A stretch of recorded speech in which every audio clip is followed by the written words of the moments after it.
Bonsoir et bienvenue à vous. Merci d'être avec nous en direct pour les voix de l'info. Voici le sommaire. Tempête et vent violent sur la Corse. La situation reste difficile sur l'île. Nous serons en direct sur place dans quelques instants. Situation à surveiller aussi dans le Var, dans plusieurs communes où des évacuations ont été effectuées. La vigilance, bien sûr, reste de mise ce soir. La fronde s'organise face à l'envolée des prix des carburants. Des pétitions recueillent plusieurs centaines de milliers de signatures. Des opérations escargots se préparent aussi de son côté. Le gouvernement ne change rien pour l'instant, on va en parler. Et puis, misogyne, raciste et homophobe dénoncent les détracteurs de Jair Bolsonaro, élu président du Brésil. Nous allons tenter d'aller plus loin ce soir pour analyser aussi la responsabilité des partis qui étaient au pouvoir, que ce soit au Brésil ou ailleurs en Europe. Le débat est à suivre. Et puis à découvrir comme tous les soirs la revue de presse des unes du lendemain et le duel des voix de l'info autour des fonctionnaires et de la réforme choc à venir du gouvernement. Face à face, un syndicaliste et un entrepreneur, Jean-Pierre Mercier et Léonidas Kalogéropoulos. Mais d'abord, direction la Corse ce soir en direct avec Josiane Chevalier. Bonsoir madame, vous êtes préfète de la Corse du Sud. Première question tout d'abord, quelle est la situation à l'heure actuelle ? Alors pour ce qui concerne la Corse du Sud, la situation s'améliore puisque nous avons quitté le niveau de vigilance rouge pour les vents. Donc le vent est plutôt derrière nous. En revanche, nous restons en vigilance orange jusqu'à 6 heures par rapport à ce qui a trait aux précipitations, puisqu'on estime qu'il y aura encore un cumul de 30 à 60 mm d'ici 3 heures du matin. Donc effectivement, nous sommes particulièrement vigilants sur l'aspect pluie-inondation. Bien sûr, la vigilance reste de mise. La situation météorologique est inédite pour l'île. Quelles consignes à respecter ce soir précisément ? Alors là, pour ce qui concerne les déplacements, on conseille jusqu'à demain matin de rester extrêmement prudent. On espère un retour à la normale progressif, notamment en ce qui concerne le transport aérien. Je pense que demain matin, les avions devraient pouvoir décoller, puisque là, on a quelques passagers qui attendent. Et donc, on espère vraiment pouvoir rétablir la situation d'ici demain dans la journée, puisque comme vous le savez, il y a encore des foyers privés d'électricité et également des foyers privés de téléphone. Donc demain, les opérateurs vont travailler d'arrache-pied, puisqu'aujourd'hui les déplacements étaient difficiles, y compris pour les intervenants d'EDF ou d'Orange. Et demain, la météo devrait nous permettre de passer à la phase de réparation. Merci à vous, merci Josiane Chevalier, préfète de la Corse du Sud, pour ce point précis sur la situation. Évidemment, on va suivre l'évolution ce soir, que ce soit en Corse ou également dans le Var, où la vigilance reste de mise. Restez avec nous sur CNews, on va continuer à en parler. Et puis vos débats d'actualité, je vous attends. À tout de suite. Merci d'être avec nous en direct sur CNews. Les Voix de l'Info, c'est votre émission du soir. Et voici le sommaire de notre débat. Misogyne, raciste et homophobe dénoncent les détracteurs de Jair Bolsonaro, élu président du Brésil. Nous allons tenter d'aller plus loin ce soir. Au lieu de stigmatiser le peuple qui voterait mal, on va tenter de comprendre pourquoi le plus grand pays d'Amérique du Sud a ainsi basculé. La responsabilité aussi des partis qui étaient au pouvoir, aussi bien au Brésil qu'en Europe, même si comparaison ne vaut pas raison. La colère, elle gronde en France face à l'envolée des prix des carburants, alors que des pétitions et des pages Facebook ont recueilli plusieurs centaines de milliers de signatures et qu'il y a des opérations escargots qui se préparent. Le gouvernement ne change rien.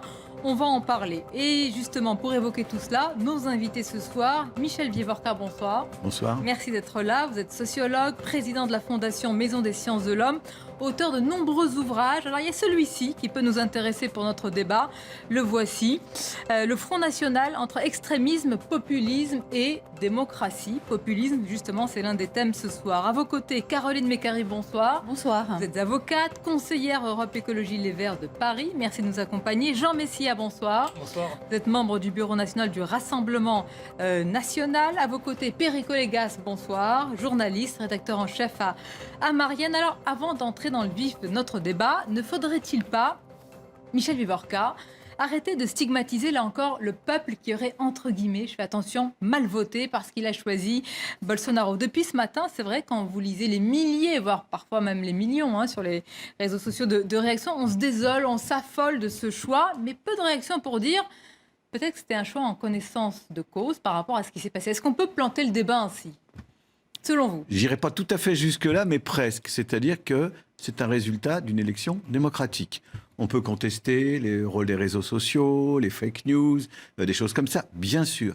Mais enfin, c'est pas un coup d'État militaire. C'est pas un putsch qui, un beau jour, débarrasse le pays d'une classe politique. Donc, c'est un choix démocratique, premièrement. Deuxièmement, il faut regarder le taux d'abstention pour comprendre bien ce que je suis en train de dire. C'est un choix, c'est un pays qui était, je dirais, dans une situation de corruption terrifiante du principal parti à gauche, mais pas seulement.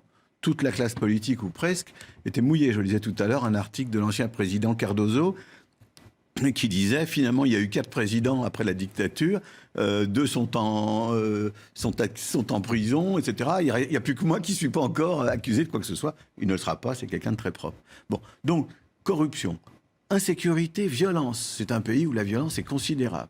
Troisièmement, c'est un pays qui est dans une période de naufrage économique, après qu'on ait pu dire que ce pays s'envolait. Et donc, il y a de l'énervement, il y a de l'écœurement, il y a du ressentiment, il y a l'idée qu'il faut vraiment passer à autre chose. Et donc, que certains aient fait ce choix, se comprend. Simplement, moi, je fais partie de ceux qui sont nombreux, qui pensent que les Brésiliens ont jeté le bébé avec l'eau du bain. C'est ça le problème. C'est-à-dire qu'ils se sont débarrassés, peut-être, d'un certain nombre de choses, mais ce qu'ils mettent en place risque de conduire à des graves désillusions. Donc oui, c'est un choix, c'est une élection, des gens se sont abstenus. Vous savez qu'au Brésil, le vote est obligatoire. Je ne sais pas quelles sont les sanctions quand on ne vote pas, mais le vote est obligatoire. Donc les gens pour le candidat de son choix. Donc les gens ont choisi. C'est ce que d'ailleurs annonçaient les sondages auparavant, là aussi, pratique démocratique.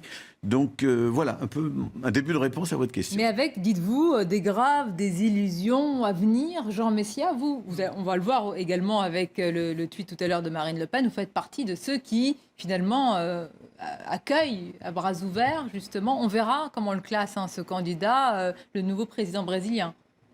C'est pas accueilli à bras ouverts, on n'a pas le choix. Enfin, le peuple brésilien s'est exprimé. Il faut respecter le choix du peuple brésilien. Moi, quand j'entends que Bolsonaro est homophobe, raciste, misogyne, j'aimerais qu'on m'explique comment il arrive à obtenir 55% des suffrages dans un pays qui est profondément multiracial, ou qui a un pays qui a la communauté LGBT, une des communautés LGBT la plus importante du monde, et où, comme partout, il y a 50% de femmes. Donc moi, je crois qu'on se moque du monde en faisant une telle caricature.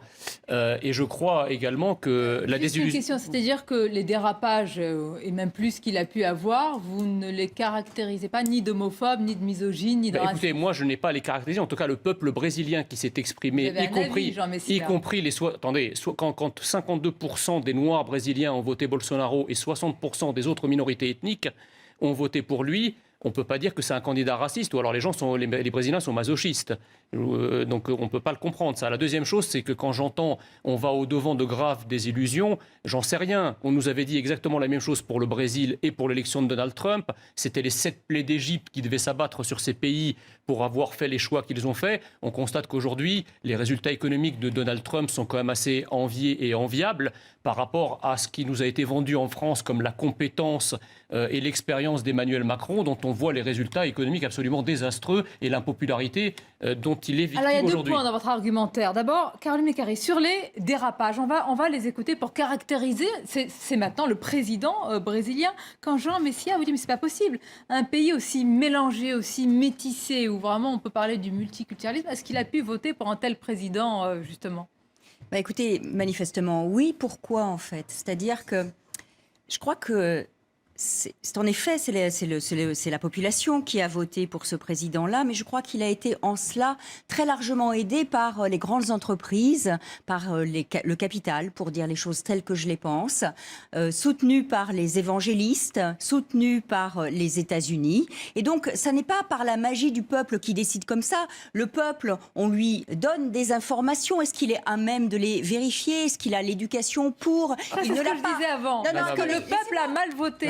Je ne dis pas. Non, je ne dis pas qu'il a mal voté. Je dis que on peut diffuser des informations qui sont parfaitement fausses, qui sont des fake news. Sur WhatsApp, vous avez entendu un nombre incalculable de reportages sur le fait que les gens sont informés par WhatsApp et que ça vient sur un fond de crise économique, ça vient sur un fond de ras-le-bol d'une corruption qui balaye absolument toute la classe politique et que effectivement, le choix qu'ils ont fait, c'est le choix d'un homme qui, globalement, ressemble au Brésilien moyen, en réalité. C'est cela, il est l'incarnation du Brésilien. Attendez, mais alors, je vais aller plus loin dans votre raisonnement. Du Brésilien moyen. Avec Bolsonaro, pour vous, est raciste, homophobe, misogyne, ça veut dire que le Brésilien moyen, qui lui ressemble. Non. Il a des points communs, mais Bolsonaro, on sait d'où il vient. On sait que c'est un ancien capitaine de l'armée. On sait qu'il est élu comme député depuis 27 ans, qu'il a toujours choisi la provocation pour exister politiquement. Et que, en plus, dans sa campagne-là, aujourd'hui, il est assisté de M. Bannon, qui est l'un des conseillers de Trump lorsque celui-ci a fait campagne pour devenir président de la République. Donc, il faut raccorder les choses. Un point de votre argumentaire, péricolégal. Je vous laisserai jamais sur un point quand Caroline Mécari dit oui, mais les Brésiliens n'avaient pas toutes les informations. Il y a peut-être la main invisible du capital, des puissances financières. C'est pas une main invisible. Elle est très visible pour vous. Mais oui, d'ailleurs, vous avez vu la bourse a augmenté à l'annonce de l'élection. Je me sens très vieux parce que... Mais c'est peut-être parce que vous l'êtes. Oui, je vais vieillir encore plus vite parce que ce leitmotiv du populisme dont s'est emparée une élite, alors intellectuelle, sociale, qu'on nous bassine depuis 2005, les Français étaient... Vous vous souvenez des éditoriaux de Libé, de l'Obs, quand les Français ont voté non au référendum constitutionnel, ce peuple xénophobe, raciste, refermé sur lui-même, plus ou moins fasciste. Chaque fois que l'on utilise le mot populisme, que je récuse ici, Sonia, j'ai dit, n'utilisez pas le populisme, populiste c'est la populace, c'est le peuple. Je ne crois pas l'avoir utilisé. Non, mais vous savez bien que c'est le thème central. Non, mais je l'ai pas utilisé. Alors dites, et on a une belle langue, des démagogues. Voilà. Alors, le sont-ils ou pas? Absolument. Alors, populisme, absolument. ceux qui utilisent le mot populisme, ils ont perdu sur tous les fronts. Alors, les Français étaient racistes et xénophobes, etc. en 2005. Le Brexit, les Anglais l'étaient aussi à leur tour. Les Américains qui ont voté Trump. Maintenant, le Brésil. Mais moi, je serai à leur place, je vous dirais, continuez comme ça. C'est la victoire assurée. Parce qu'au lieu d'expliquer pourquoi les Brésiliens ont voté... Mais je crois que j'ai indiqué Madame, quand même... Quand Lula a fait 60%, il avait la bénédiction de la CIA, puisque visiblement la CIA est en capital. Mais peut-être, absolument. Donc Lula est un social traître et par conséquent, tout ce qui se passe au Brésil est légitime.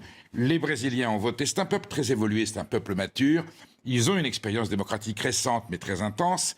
Ils sortent d'un gouvernement social-démocrate où Lula a accepté quand même les grands enjeux de la politique internationale et les Brésiliens ont vu qu'une fois de plus sur la mentir. Qu'est-ce qu'ils ont ces peuples ? Ils en ont marre qu'on leur mente. Ils votent pour l'espoir, pour des candidats qui sont porteurs de... Qu'on leur mente.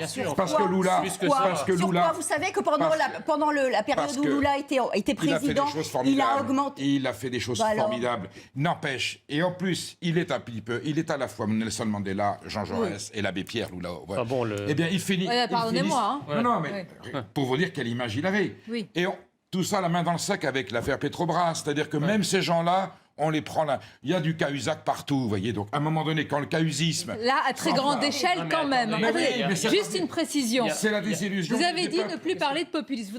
Parce que c'est important. Il y en a marre du mot populisme. Ça marche alors, il y en a marre, mais pourquoi vous avez... sur la table. Moi, j'ai pas parlé. Michel Vivorca, attendez, en même temps. Caroline Mécari, je voudrais demander à Michel Vivorca pourquoi il a intitulé l'un de ses livres, bon, il parlait du Front National, entre extrémisme, populisme et démocratie. Parce que je retraçais la trajectoire du Front National, qui naît en 72 de l'agglomération de quelques groupuscules de type néo-nazis, ex-OAS, etc., regroupement sous la houlette de Jean-Marie Le Pen, Georges Bidault, et qui est extrémiste au départ. Il faisait 2%. Bon. Il faisait 2%. Et c'est un groupuscule. Et puis arrivent l'élection de Dreux, je sais, 83, si je me me trompe pas, arrive une élection à Dreux, et là, le discours change. Et je pense qu'on rentre dans la catégorie, mais je n'en ai pas parlé ce soir du Brésil comme ça, on rentre dans la catégorie des discours mais pour vous, ce soir, le populisme est un mot qui ne s'applique pas pour ce qu'on est en train de vivre et de voir au Brésil. Le mot populisme, moi je suis assez d'accord avec l'idée qu'il faut faire très attention quand on l'utilise. Parce que d'abord, c'est un mot, on ne sait pas le définir. Moi, je pourrais vous amener des livres gros comme ça, qui essaient de donner une définition du populisme. Il y a le mot peuple quand même. Attendez, je termine ma phrase. Les expériences historiques qu'on appelle populistes, il y a de tout. Il y a les populistes russes, Albert Camus en parle de façon oui, mais enfin, vous voyez de quoi on parle, Donc, de quoi on parle On parle de phénomènes qui ont quand même quelques caractéristiques. Or, je ne suis pas sûr que Bolsonaro relève de ces caractéristiques. Moi, je crois qu'il est extrémiste bien plus que populiste, mais il y a une dimension. Mais est-ce que vous le rapprochez de Jean Messia et du mouvement politique qu'il incarne ? Moi, je n'ai fait aucune comparaison. Non, mais je vous pose la question. Je vais vous dire, il est effectivement misogyne. Moi, je voyais encore à la télévision tout à l'heure des images où il traite une femme d'une façon terrifiante. À l'époque de MeToo et de ce genre de choses, que quelqu'un puisse oser parler comme ça était terrifiant. Je l'ai vu à la télévision. Une majorité de femmes a voté pour lui. Mais attendez, c'est pas parce qu'une majorité de... Mais attendez, mais il faut arrêter à un moment ou à un autre de vider la démocratie et l'expression du peuple de sa substance. Parce que personne ne la vide. Et qu'est-ce qui se passe ? Nous avons depuis 40 ans une élite qui est au pouvoir dans plusieurs pays, qui a cru que le pouvoir lui appartenait, qui a menti, qui a failli et qui a trahi. On est d'accord. Et donc, à partir de là, le mot populisme a été forgé par méfiance du peuple. Aujourd'hui, que le fait démocratique exprime une réalité démocratique autre que celle que les élites qui sont enquistées dans le pouvoir depuis 40 ans appellent de ses voeux, on dit le peuple le vote mal et on essaie de vider le vote de sa substance. Je pense que vous dénaturez le débat. Vous dénaturez le débat. Si je peux me permettre de finir. Bien entendu, mais je vous dirais encore, vous dénaturez le débat. Le traité, quand on a voté oui à Maastricht, personne n'était là pour dire que le 1% de plus était totalement illégitime au regard de l'abandon d'une monnaie qu'on avait depuis 800 ans. Par contre, lorsqu'en 2005, et je reprends votre exemple, on a voté non à la Constitution, on a eu un déchaînement dans les médias et de tous les partis politiques pour nous expliquer qu'en fait les Français n'avaient pas voté pour la Constitution européenne, ils avaient voté contre Chirac, ils avaient voté parce qu'ils n'avaient pas compris. Donc quand le peuple vote contre la volonté des élites, il devient populiste et on cherche à expliquer qu'en fait le peuple est bête et qu'il n'a pas très bien compris les enjeux. Alors on a compris, il vous répond. Attendez, Jean Messia. Quand il vote bien, là personne ne discute du vote. Mais si, c'est exactement ça qui se passe. J'ai commencé en réponse à la question qui m'était posée par dire que c'est une élection démocratique. Et je n'ai pas utilisé le mot populiste. C'est une chose. Maintenant vous ne l'utilisez plus, mais vous l'utilisiez. Je l'ai utilisé. Vous l'utilisez plus maintenant parce que le populisme, c'est l'expression du peuple. Et que cette expression vous gêne. Enfin, gêne ceux qui sont au pouvoir. Elle ne me gêne pas. Je vous assure que ça ne me gêne absolument pas. Maintenant, on analyse, ce qui est autre chose, la nature de ce qui des événements et leur contenu.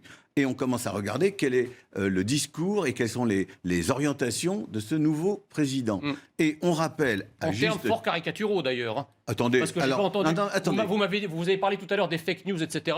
Sur l'élection de Macron, personne n'était là pour discuter de sa légitimité. Mais attendez, on parle de quelque chose, vous parlez d'autre chose. À un moment, il faut comparer. Il faut comparer les situations. Sinon, on ne comprend pas. Ça dépend comment on les compare. Non, mais je vous dis, l'élection d'Emmanuel Macron était tout aussi critiquable du point de vue de tout un tas de points de vue. Personne ne l'a critiqué. Je n'ai pas été invité ce soir à discuter de l'élection d'Emmanuel Macron. Si Sonia Mabrouk veut qu'on parle de l'élection... Non, je vous le confirme. Bon, on est là pour discuter et pour réfléchir à ce qui vient de se passer. Il y a une dimension brésilienne, il y a une dimension mondiale de ce phénomène, et il y a une dimension qui nous intéresse parce qu'on se pose des questions de type comparatif sur la France. Alors, moi, ce que j'essaie de vous dire, c'est ceci. Voilà un monsieur qui a tenu des propos publics extrêmement visibles, très spectaculaires, traitant de PD un autre député, c'est le mot qu'il a utilisé, traitant une femme... Enfin, on a vu tout ça à la télévision. Je veux dire, je ne vous parle pas de ragot, je vous parle de choses qu'on a pu... Donc, il y a peut-être des homosexuels qui ont voté pour lui. Il y a peut-être des femmes qui ont voté pour lui. Ce qui veut dire quoi ? Ce qui veut dire que l'écœurement que nous partageons, je crois, par rapport à ce qu'il y avait avant, cet écœurement-là. Je voudrais qu'on caractérise ce dont vous parlez. On va voir ces paroles qui ont été... Jean Messia, c'est quasiment une guerre civile que le Jean Messia, on va écouter ces paroles maintenant du président brésilien sur les femmes, sur les homosexuels. On va se faire son idée ici sur ce plateau. Vous allez nous répondre ce que vous en pensez. Il y a quelques jours, vous me qualifiez de violeur et je vous ai expliqué que je ne vous violerai pas. Vous ne le méritez même pas. Donc restez où vous êtes et écoutez-moi.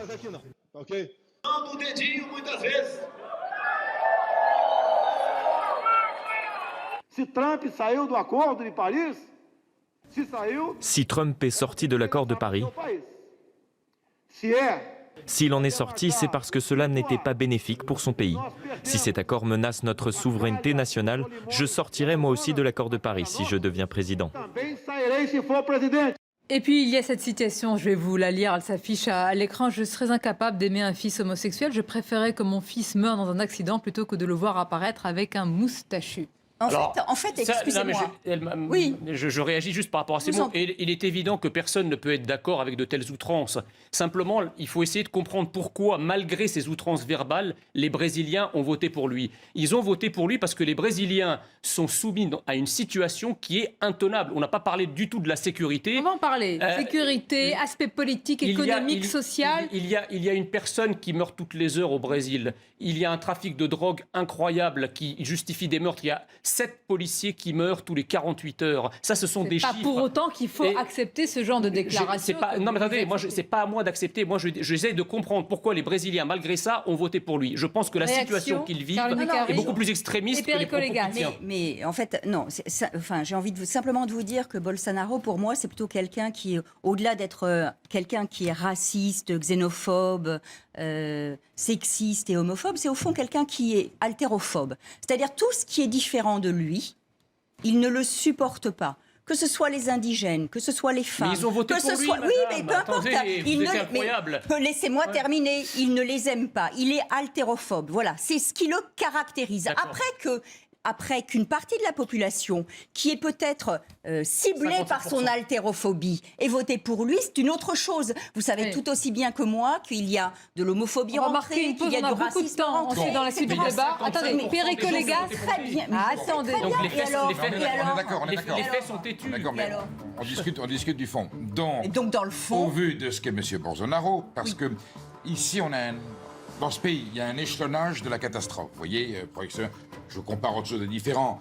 On nous avait dit le Pax, mais il n'y aura pas de mariage pour tous. Mais il n'y aura pas de PMA. Il n'y aura pas de PMA. Il n'y aura pas de PMA. Non, mais c'est l'évolution de la société. On nous dit fascistes, Orban, Salvini. Voilà le fascisme. Donc, ils ne le sont pas tellement que ça. Oui, j'ai rien compris à votre démonstration. On dit que les mouvements populistes de droite extrême en Europe sont des partis fascistes fascisants. Voilà le vrai visage du fascisme. On va continuer à en parler. Donc, Orban, Salvini, c'est pas Vous aurez le temps de développer votre argumentaire. C'est pas Bolsonaro. Donc, vous voyez, on a fait l'amalgame en disant Madame, messieurs, c'est pas la même chose. On va marquer une pause. Là, vous avez un vrai fascisme. Allez, on va marquer la pause. Vous restez avec nous. Je le dis à nos téléspectateurs, vous aurez le temps d'en débattre. C'est un sujet important parce qu'il a des conséquences sur l'Europe et sur la France, même si de vos paraisons, on fait attention à ne pas calquer des situations du Brésil sur les situations européennes. Restez avec nous, à tout de suite. D'autres sujets dans le débat également.